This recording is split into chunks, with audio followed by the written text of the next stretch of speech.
Hello मंडळी, hello मैत्रिणींनो. आजचा आपला विषय म्हणजे मसाल्याचा डबा कोणता घ्यावा, मसाल्याचा डबा ओलसर होऊ नये म्हणून काय करायचं हे तुम्हाला मी सांगणार आहे. मसाल्याचा डबा शक्यतोवर प्लॅस्टिकचा घ्यायचा नाही. दुसरी गोष्ट म्हणजे स्टीलचे कंटेनर येतात किंवा ग्लास कंटेनर येतात, ते सेपरेट असतात, तसा पण घ्यायचा नाही. कारण की परत ही डबी उचल ती डबी उचल होतं, सेपरेट चमचे आणि मग डोक्याला ताण होतो. या पद्धतीने तुम्ही चौकणी घ्या, गोल घ्या, कसाही घ्या, पण मसाल्याचा डबा हा व्यवस्थितच घ्या. हा छोटासा मसाल्याचा डबासुद्धा आपल्याला एकीचे बळ शिकवतं की रोज लागणाऱ्या वस्तू ह्या एकत्र मस्त ठेवून द्यायच्या आणि रोजच्या वापरायला पण डोक्याला ताण होत नाही. त्यामुळे मसाल्याचा डबा घेताना या पद्धतीचा घ्यायचा. रोजचा जो डबा आपण मसाले वापरतो त्याच्यासाठी मी तुम्हाला सांगते. तर मग एवढं काय त्यात मसाल्याच्या डब्याचं एवढं प्रवचन. ज्या नवीन मुली आहेत ज्यांना डबा घ्यायचा आहे त्यांच्यासाठी मी हा व्हिडिओ बनवलेला आहे. त्यानंतर मसाल्याचा डबा खराब होऊ नये, ओलसर वाटू नये असं जर वाटत असेल तर न्यूजपेपर या पद्धतीने मसाल्याच्या डब्याचा आकाराचा कापून घ्यायचा आणि तो मसाल्याच्या डब्यामध्ये ठेवून द्यायचा.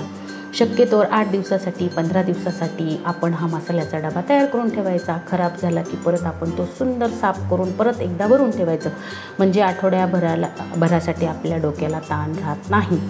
तर मी या पद्धतीने मसाल्याच्या डब्यामध्ये न्यूजपेपर ठेवून घेतला. शक्यतोवर एक हाताचा वापर असला ना, मसाल्याचा डबा कधी ओलसर गंधा वगैरे होत नाही. पण ठीक आहे. आता मसाल्याच्या डब्यामध्ये रोज लागणारे जे वस्तू आहेत, जिरं, मोहरी, हिंग किंवा धने पावडर असं आपण ठेवूया. त्यानंतर लाल तिखट, काळं तिखट, हळद या पद्धतीने मसाल्याचा डबा रोज जे आपल्याला लागणार आहे ते आपण भरायचे. आणि मसाल्याच्या डब्यामध्ये चुकूनही मीठ ठेवायचं नाही. ते मीठ काढताना ते मीठ सांडतं, तो डबा ओलसर होतो आणि आपल्याला ते चिकचिक गंध वाटतं.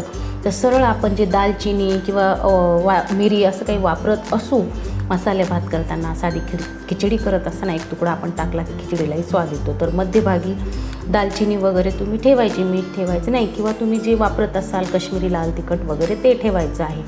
अशा पद्धतीने आपला डबा रेडी राहिला की आपल्याला स्वयंपाकाचा बिलकुल कंटाळा येत नाही. आणि प्रत्येक वेळेस हा चमचा तो चमचा, प्रत्येकाला वेगवेगळा चमचा वापरायची काहीच गरज नाही. एकच चमचा वापरायचा. कारण की होऊन सगळे ड्राय इन्ग्रेडियंट्स असतात, त्याच्यामुळे चमचा काही खराब होत नाही. फक्त हळदीचा पिवळसर दिसतो. त्याच्यामुळे प्रत्येक याला एक वेगवेगळा चमचा आपण ठेवायचा नाही. सरळ भाजी करायला घेतली, डबा उघडला की जिरं, मोहरी, हिंग, हळद, लाल तिखट या पद्धतीने आपण टाकलं आणि मस्तपैकी आपली भाजी सुकी तयार होते.